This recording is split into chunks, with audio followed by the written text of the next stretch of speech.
यार जब भी सेल की बात होगी ना तो ये स्ट्रक्चरल और फंक्शनल भी बोलते हैं, फंक्शनल यूनिट ऑफ लाइफ, ये बोलते हैं सेल के बारे में।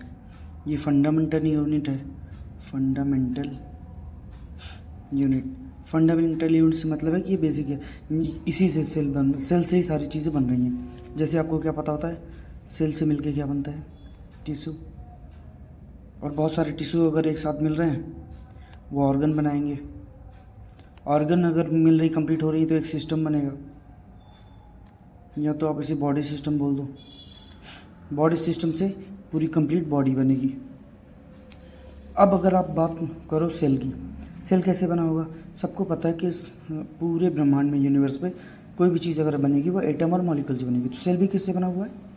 एटम से और मॉलिक्यूल से। एटम्स मॉलिक्यूल से, एटम और मॉलिक्यूल। एटम और मॉलिक्यूल को अगर और आप डिटेल में पढ़ने की कोशिश करो कि ये और हैं क्या, ये चीज़ें होती क्या है, तो आपको पता चलेगा कि एटम इलेक्ट्रॉन, प्रोटॉन और न्यूट्रॉन से मिलकर बना हुआ है। इलेक्ट्रॉन नेगेटिव है, प्रोटॉन पॉजिटिव है, न्यूट्रॉन इलेक्ट्रिकली न्यूट्रल है। अब इन सबको अगर फिर से आप डिटेल में पढ़ोगे तो क्या होगा? अगर इनको आप डिटेल में चेक करोगे तो इनको पता चलेगा पढ़ने पे कि यहाँ से फ्रीक्वेंसी, वाइब्रेशंस और एनर्जी, सारी की सारी चीज़ें यहीं पे हैं। तो एटम मॉलिक्यूल से सेल बना है, सेल से बना है टिश्यू, और टिश्यू मिलेंगे तो ऑर्गन बनेगा, ऑर्गन पूरा कंप्लीट सिस्टम बनाएगा, और फिर उसे हम कह देंगे बॉडी। ये बेसिक चीज़ें हो गई। जब भी आप बायो पढ़ना शुरू करते हैं तो आप यहीं से शुरू करते हैं। अब अगर आप ये बात करो कि ये सेल किसने देखा, किसने बताया, क्या करें, तो इसमें जब भी डेड सेल की बात होगी तो इसको रॉबर्ट हुक ने देखा था और बताया भी था। पर जब लिविंग सेल की बात हो रही होगी, लिविंग सेल की बात करेंगे तो सबसे पहले किसका नाम आएगा? Anton van Leeuwenhoek. अब उनके नाम की स्पेलिंग लीवेनहुक, के। इन्होंने बताया लिविंग सेल के बारे में। और फिर सेल के अगर डिटेल करोगे आपकी, और क्या होता है सेल में, तो आपको पता चलेगा कि सेल, सबसे पहला सेल था जो था प्रोकैरियोटिक सेल। प्रोकैरियोटिक सेल सबसे पहला सेल है। जब भी लाइफ स्टार्ट हुई तो सबसे पहला सेल प्रोकैरियोटिक सेल है। अब प्रोकैरियोटिक सेल के बारे में और क्या, इसमें सेल वॉल था, इसमें न्यूक्लियस डिफाइन नहीं था। जो न्यूक्लियस था वो डिफाइन नहीं था, वेल डिफाइन नहीं था, नॉट वेल डिफाइंड। न्यूक्लियस जो था उसका वेल डिफाइंड नहीं था। पर प्रोकैरियोटिक की बात आप क्या बात करते हो? यूकैरियोटिक की बात करते हो। यूकैरियोटिक, कैरियोटिक भी आपको क्या पता है? हम सब यूकैरियोटिक। हमारे न्यूक्लियस कैसे, सेल के अंदर जो भी न्यूक्लियस है वो कैसा है? Well defined. ये चीज़ें पढ़नी आप शुरू करते हैं, प्रोकैरियोटिक, यूकैरियोटिक। इसके बाद भी अगर आप सेल को और पढ़ते हैं तो पता चलता है आपको यूनिसेलुलर होते हैं, यूनिसेलुलर, और एक होता है मल्टीसेलुलर। मल्टीसेलुलर, यूनिसेलुलर, मल्टीसेलुलर में क्या है? यूनिसेलुलर का मतलब है जो एक ही सेल है और सारे के सारे फंक्शन परफॉर्म कर रहा है, एक ही सिंगल सेल। मल्टीसेल में सेल का ग्रुप है, जिसे आप टिश्यू भी बोल देते हो। तो जब ये मल्टी सेलर की बात हुई तो वहाँ पे टिश्यू भी आ गए थे, ऑर्गन भी डेवलप हो गई थी। हम कैसे मल्टी सेलर? यूनिसेलर में साइनोबैक्टीरिया का नाम बहुत ज़्यादा पॉपुलर है। प्रोकैरियोटिक जब भी लाइफ शुरू हुई तो पहले प्रोकैरियोटिक आया। Prokaryotic, eukaryotic, unicellular, multi cellular. और सेल के बारे में तो मैंने बता ही दिया, एटम और मॉलिक्यूल से बना हुआ है। अगर आप किसी को ये पता करना है कि एटम क्या है, मॉलिक्यूल क्या है, तो केमिस्ट्री में तो आपको पता ही होगा। अगर सिंगल एटम है तो वो अकेला एटम है, पर अगर ये इसके साथ एक और एटम मिल गया तो मॉलिक्यूल फॉर्म कर देता है। सेल का न्यूक्लियस किसने पता किया? सेल के न्यूक्लियस के बारे में बताया, सेल का न्यूक्लियस, उसके बारे में बात करी रॉबर्ट ब्राउन। रॉबर्ट ब्राउन ने इसके बारे में बताया। और फिर जब आप सेल के बारे में पढ़ते हो, animal cell, plant cell, animal cell में आप क्या पढ़ते हो कि एक होगी सेल मेम्ब्रेन। ये मेम्ब्रेन है सबसे बाहर वाली। सेल मेम्ब्रेन का काम क्या होता है? सेल मेम्ब्रेन सारा का सारा साइटोप्लाज्म के अंदर जितने भी ऑर्गेनेल हैं उनको कंटेन करके रखेगा। फिर सेल के अंदर जस्ट यहाँ पे क्या होगा, यहाँ पे होगा साइटोप्लाज्म। साइटोप्लाज्म में जितने भी ऑर्गेनेल है सब साइटोप्लाज्म के अंदर है। तो सबसे पहले आप क्या चीज़ देखते हो, इसके अंदर होता है न्यूक्लियर। न्यूक्लियर भी डबल मेम्ब्रेन में होता है। प्रोकैरियोटिक यूकैरियोटिक जब पढ़ोगे तो पता चलेगा, प्रोकैरियोटिक में जितनी भी मेम्ब्रेन वाले ऑर्गेनेल हैं वो नहीं होंगे और यूकैरियोटिक में है। तो सबसे इम्पॉर्टेंट न्यूक्लियस। क्यों इम्पॉर्टेंट है? क्योंकि न्यूक्लियस के अंदर एक न्यूक्लियोलस है। इसके अलावा जो सबसे ज़्यादा पूरे सेल की जो सबसे इम्पॉर्टेंट चीज़ है वो है इसके अंदर क्रोमोजोम। जैसे बिखरे हुए उलझे हुए इसमें है तो इसको बोलते हैं क्रोमैटिन फाइबर। क्रोमैटिन फाइबर अगर ये कंडेंस होगा तो कुछ ऐसा स्टाइल इसका दिखेगा, ऐसे डिज़ाइन पे आप इसे देखते हो हमेशा, और इसे बोलते हैं क्रोमोजोम। क्रोमोजोम क्रोमोजोम को और अगर डिटेल में आप पढ़े तो क्रोमोजोम को अगर खोल दिया जाए पूरा तो ये दिखेगा डीएनए के फॉर्म में। डीएनए के बाद अगर डीएनए को आप देखोगे तो कैसा दिखेगा, डीऑक्सीराइबोस न्यूक्लिक एसिड, ये ऐसा दिखेगा कुछ नाइट्रोजनस बेसिस के साथ, ये 2 स्ट्रैंड इसके जुड़े हुए हैं। अब इस डीएनए के कुछ हिस्से को आप ऐसे ही जीन कह देते हो, इसीलिए कहते हैं कि जो जेनेटिक इन्फॉर्मेशन है वो कौन कैरी करता है, क्रोमोजोम। और मैं इसीलिए कह रहा था कि सेल का सबसे इंपॉर्टेंट हिस्सा कौन सा है, न्यूक्लियस। न्यूक्लियस में हो गया क्रोमैटिन। क्रोमैटिन के बाद आप यहाँ पे एक न्यूक्लियोलस देख रहे हो। न्यूक्लियस का साइटोप्लाज्म भी है।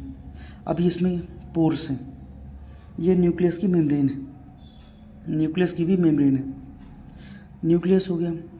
यहाँ पे और क्या बता सकते हैं, न्यूक्लियोलस, इसका नाम है न्यूक्लियोलस।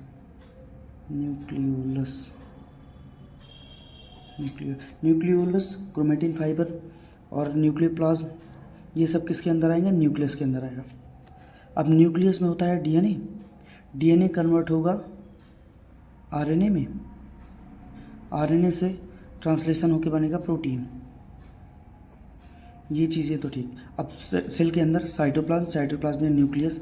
न्यूक्लियस के जस्ट बाद आप एक स्ट्रक्चर देखोगे जिसको बोलते हैं एंडोप्लाज्मिक रेटिकुलम, कुछ ऐसा दिख रहा होता है। अब एंडोप्लाज्मिक रेटिकुलम के ऊपर कुछ राइबोसोम, न्यूक्लियस के बाहर एंडोप्लाज्मिक रेटिकुलम, इसमें कुछ आप राइबोसोम देख रहे हैं, इसीलिए इसको बोलते हैं रफ एंडोप्लाज्मिक रेटिकुलम। इसके बाद स्मूथ एंडोप्लाज्मिक रेटिकुलम को बाहर स्ट्रक्चर में बना दो, स्मूथ एंडोप्लाज्मिक रेटिकुलम, और ये क्या हो जाएगा, रफ एंडोप्लाज्मिक रेटिकुलम। यहाँ पे आप कुछ स्ट्रक्चर देखोगे माइटोकॉन्ड्रिया के, मैंने मैट्रिक्स बनाने की कोशिश करी है, अब जैसा भी बना हुआ है, ये है माइटोकॉन्ड्रिया।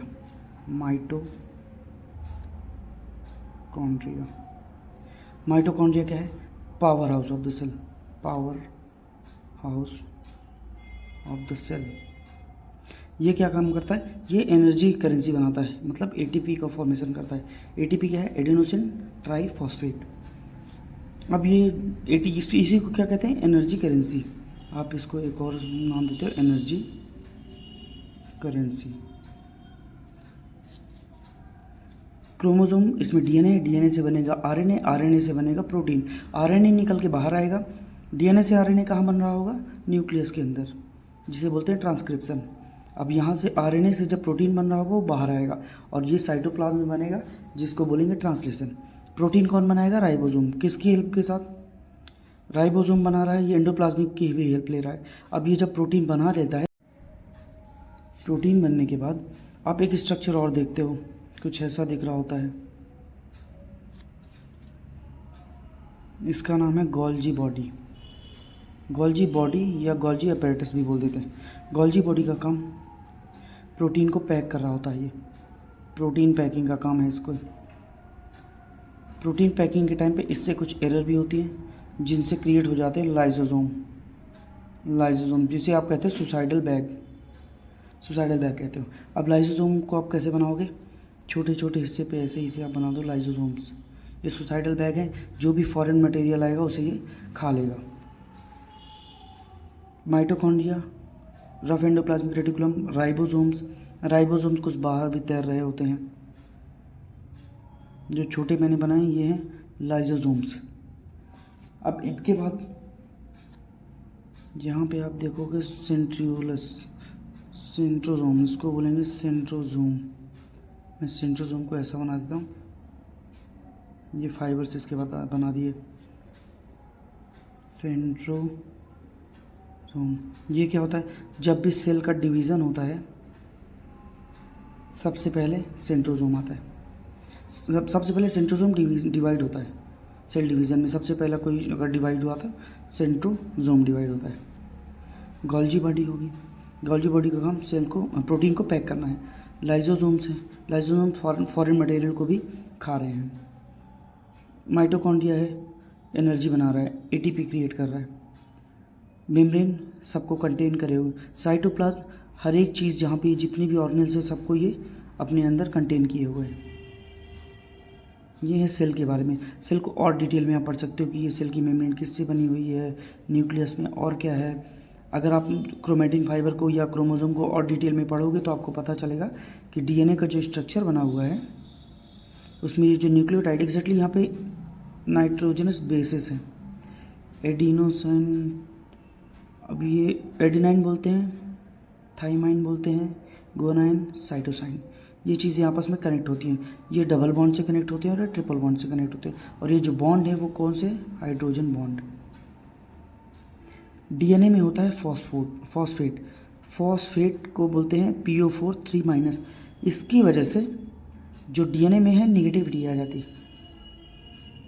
तो डीएनए कैसा होता है, नेगेटिव होता है। क्यों, क्योंकि इसमें फॉस्फेट मिलता है। अब ये सब सारी चीज़ें आप केमिस्ट्री के चैप्टर्स में पढ़ोगे। बाकी ये मैं बस नॉलेज हल्का सा छोटी चीज़ दिखा रहा हूँ, छोटी चीज़ें बता रहा हूँ, क्योंकि 8th 9th में और 11th में मोस्टली यूज़ होती हैं। इनमें और भी बहुत सारी डिटेल्स हैं। डीएनए के बारे में अगर आप देखोगे तो डीएनए तो कहाँ पे है, न्यूक्लियस के अंदर है। माइटोकॉन्ड्रिया का भी खुद का डीएनए है, मतलब माइटोकॉन्ड्रिया भी क्या कैरी करता है, खुद का डीएनए कैरी करता है। प्लांट सेल में जब प्लास्टिड की बात करोगे वो भी अपना डीएनए कैरी करता है। ये डबल मेम्ब्रेन है, न्यूक्लियस डबल मेम्ब्रेन है। क्वेश्चंस भी आते हैं, डबल मेम्ब्रेन ऑर्गेनेल का नाम बताओ। एनिमल सेल है, एनिमल सेल में और प्लांट सेल में क्या डिफरेंस होगा, यहाँ पे सेंट्रोसोम में वहाँ पे नहीं होगा। यहाँ पे माइटोकॉन्ड्रिया है, वहाँ पे माइटोकॉन्ड्रिया होगा, बट वहाँ पे आपके पास प्लास्टिड होगा। यहाँ पे प्लास्टिड नहीं है। यहाँ पे सेल मेम्ब्रेन है बस, वहाँ पे सेल वॉल भी होगी। ऐसी चीज़ें आप बता सकते हो। ये सारी की सारी चीज़ें आप वहाँ पे दिखा भी सकते हैं पूरा।